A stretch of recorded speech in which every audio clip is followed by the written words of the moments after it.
Hey now, wrestling fans, it's time for another episode of Wrestling's Greatest Moments. We recently looked at masked wrestlers who weren't fooling anyone, and today we're going to take a long look at the most requested masked man whose gimmick wasn't fooling anyone, no matter where he tried to pull it off.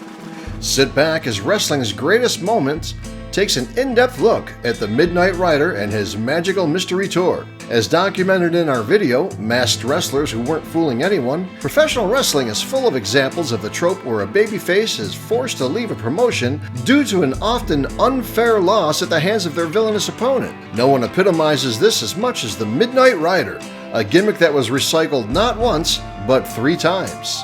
The Midnight Rider storyline began in championship wrestling from Florida during the American Dream Dusty Rhodes war with Kevin Sullivan. This epic storyline is not only considered one of the most brutal feuds from the territory days, but one of the most controversial due to its dark elements. Rhodes waged war against Sullivan and his unholy association of heels during the early 80s, with various baby faces and heels taking sides. Ironically, Rhodes wasn't initially interested in working a program against Sullivan. According to Sullivan, "When I came to Florida, Dusty had no intentions of working with me.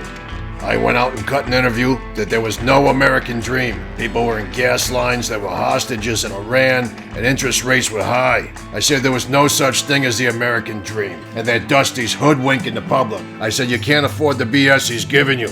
I thought of that promo for 2 weeks. Dusty blew right by me and proceeded to give a rebuttal.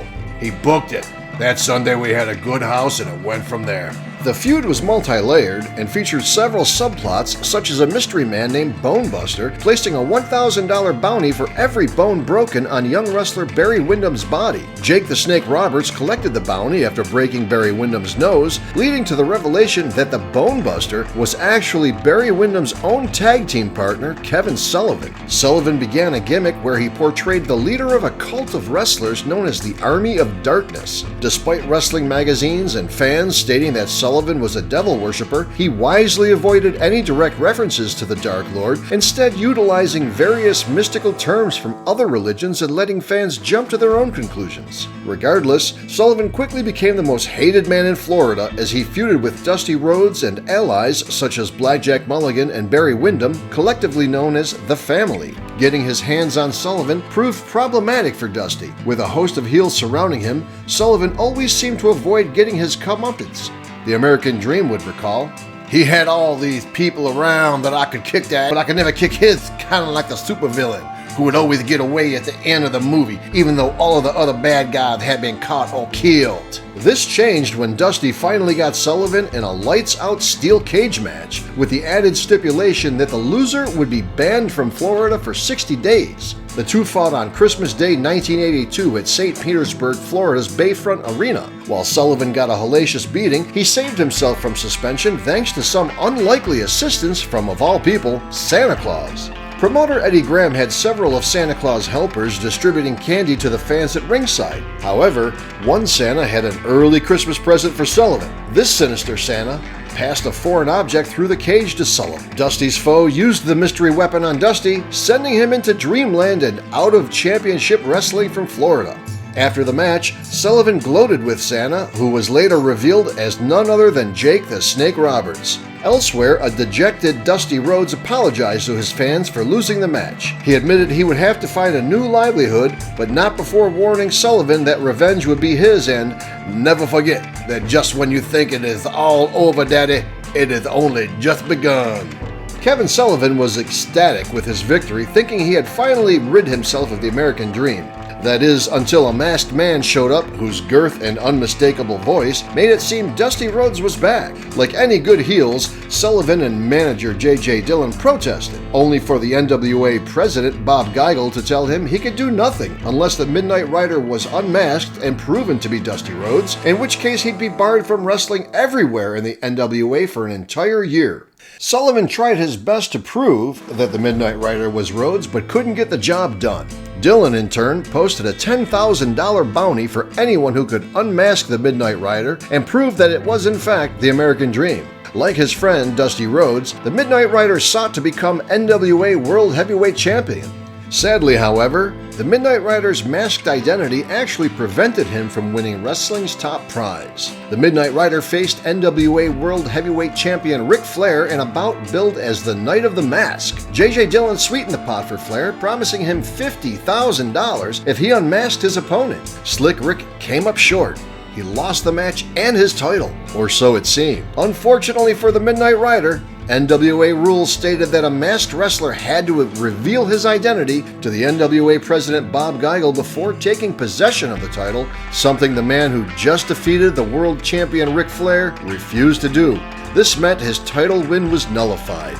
Unfortunately, this wasn't the only title the Midnight Rider had to turn down. After defeating global tag team champions, the Fabulous Kangaroos, the Rider handed his newly won title belt to Magnum TA, reminding him of his precarious situation. Despite these setbacks, the Midnight Rider continued fighting the good fight and eventually scored a major win over Kevin Sullivan. The Midnight Rider defeated Kevin Sullivan in a loser leaves town match, sending the hated heel out of the area. However, the fans were reminded of the saying, "Turnabout is fair play," when a masked wrestler known as Lucifer showed up, continuing on Sullivan's mission of mayhem. The Midnight Rider and Lucifer fought in a lights-out cage match, with the loser being unmasked. The Rider won, and Lucifer lost, with his identity revealed as Kevin Sullivan. After Dusty's suspension ended, the Rider disappeared, but just to let the fans know he wasn't fibbing, the Dream had the Midnight Rider join him at ringside for a match against Ric Flair. The Midnight Rider was just one chapter in the feud between Rhodes and Sullivan, a feud that would continue for years in Florida. Look for an in-depth look at the Rhodes-Sullivan War in a future video. In 1985, the Midnight Rider rode again, this time in Bill Watts' Mid-South Wrestling promotion. At the time, Hacksaw Jim Duggan was feuding with manager Skandar Akbar's heel faction, Devastation Incorporated. Akbar's anti-American attitude irked Duggan to no end, and he went on a search-and-destroy mission against Akbar's army of heels. However, Akbar struck first, fireballing Duggan and nearly putting him out of action. Duggan eventually returned and teamed up with Bill Watts to take on Akbar, Kamala, and Kareem Muhammad at one of the promotion's supercards at the New Orleans Superdome.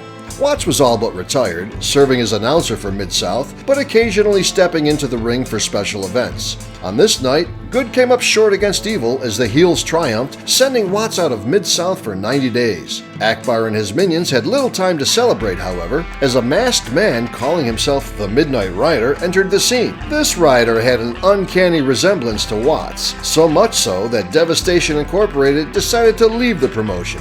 At least that was the storyline the fans were told. Wrestling lore has it that Akbar and his stable left for Texas, giving Watts little time to prematurely wrap up the storyline, and after the Rider left, Watts returned to the announcer's booth. As often happens in wrestling, a good idea would be recycled several years later. Although, like many sequels, this one seemed to lose some of the original's magic. This time around, Dusty was working in Jim Crockett Promotions when he was suspended for inadvertently walloping NWA president Jim Crockett with a baseball bat. Fans tuning in on March 26, 1988 saw Tully Blanchard confront Magnum TA about interfering in the Four Horsemen's business.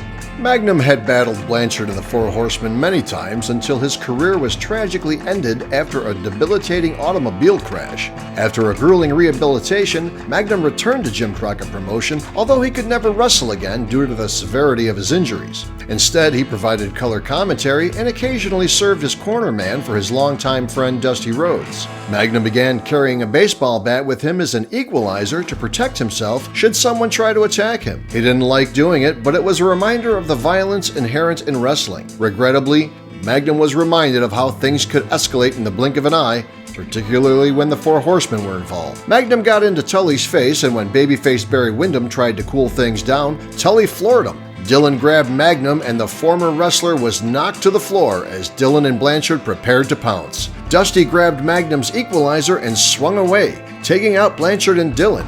Unfortunately, he also took out Jim Crockett, leading to Dusty being suspended for 120 days. History repeated itself as Magnum TA tracked down the Midnight Rider at Diablo Canyon, telling the masked man that Dusty had told him how he'd helped him before. The Midnight Rider rode to the rescue again, arriving in Jim Crockett Promotion to fight Dusty's battles, going after the Four Horsemen and any heel who got in his way. During interviews, the Midnight Rider said, "There's a bit of the Midnight Rider in everyone." Meanwhile, Dusty Rhodes sent in videos claiming he was sitting at home, sitting out his suspension, and letting the Rider do his thing, if you will.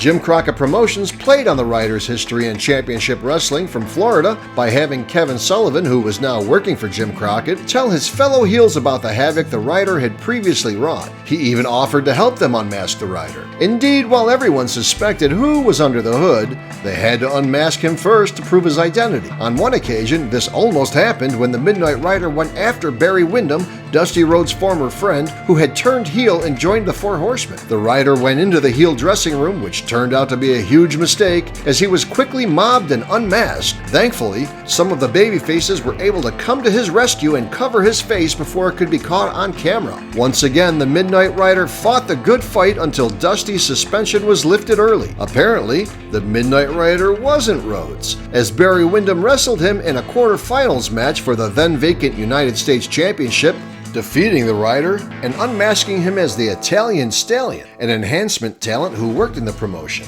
Dusty Rhodes showing up to save the Stallion, allegedly dispelling any doubts that the Midnight Rider and he were two separate individuals. That is, unless Dusty mastered the art of being in two places at the same time.